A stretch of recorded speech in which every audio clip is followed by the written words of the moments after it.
नमस्कार,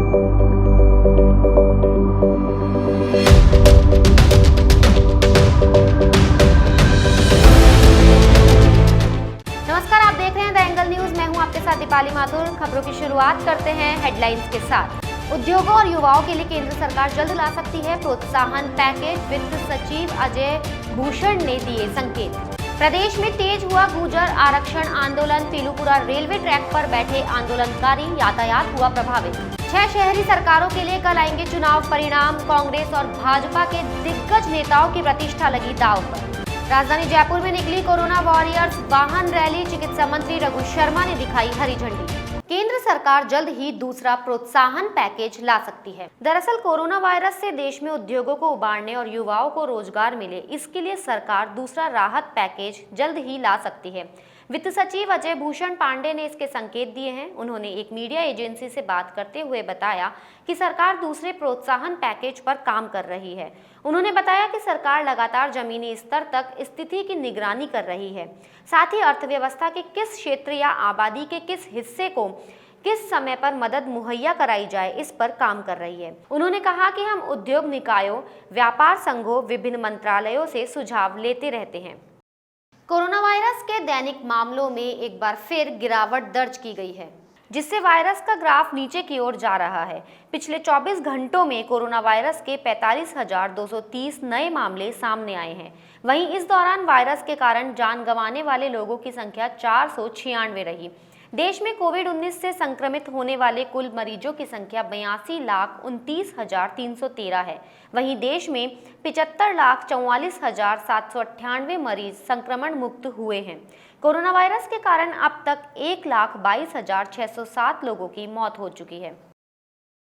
प्रदेश में अब गुर्जर आरक्षण आंदोलन का असर दिखने लगा है। आंदोलन को लेकर गुर्जर समाज 2 गुटों में बंट गया है। गुर्जर समाज के एक गुट ने दिल्ली मुंबई रेल मार्ग पर कब्जा कर लिया है। प्रदर्शनकारी बयाना के पीलूपुरा में रेलवे ट्रैक पर बैठ गए हैं। ऐसे में इस रूट से ट्रेनों का आवागमन प्रभावित होना शुरू हो गया है।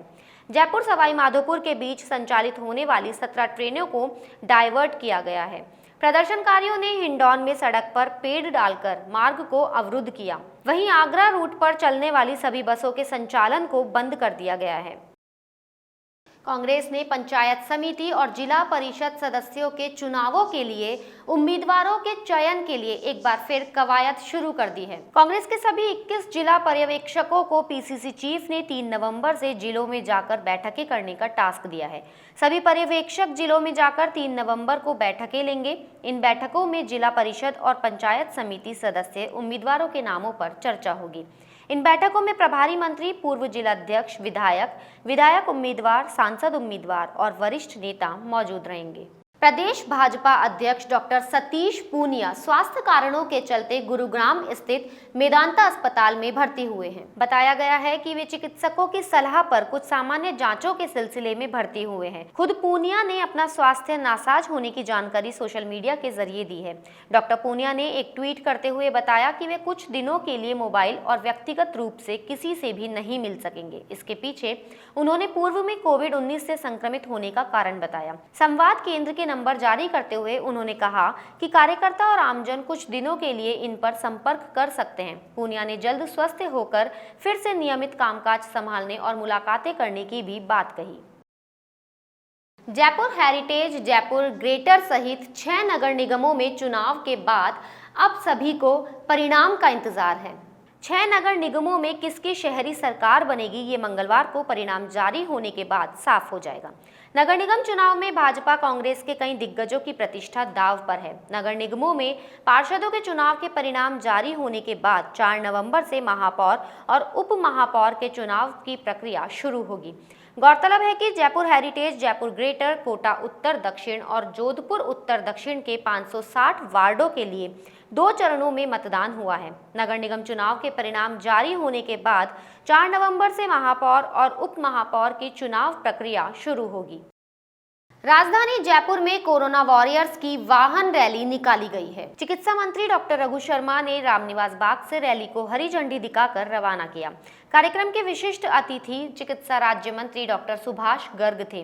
कोरोना जागरूकता के लिए यह वाहन रैली निकाली गई। ये रैली जवाहर सर्किल तक निकाली गई। वाहन रैली को संबोधित करते हुए चिकित्सा राज्य मंत्री सुभाष गर्ग ने सभी चिकित्सा कर्मियों को बधाई दी। राजस्थान हाईकोर्ट में आज से मुकदमों की नियमित सुनवाई शुरू हो रही है। वकील वीसी व फिजिकल दोनों तरीके से पैरवी कर सकेंगे। हाईकोर्ट प्रशासन की गाइडलाइन के अनुसार आज से हाईकोर्ट में सुबह 10:30 बजे से शाम 4:30 बजे तक नियमित सुनवाई होगी। वीसी के जरिए सुनवाई के लिए वकीलों को केस के एक दिन पहले ही सूचना देनी होगी। गाइडलाइन के अनुसार कोर्ट परिसर में वकीलों को ई पास के जरिए ही प्रवेश दिया जाएगा।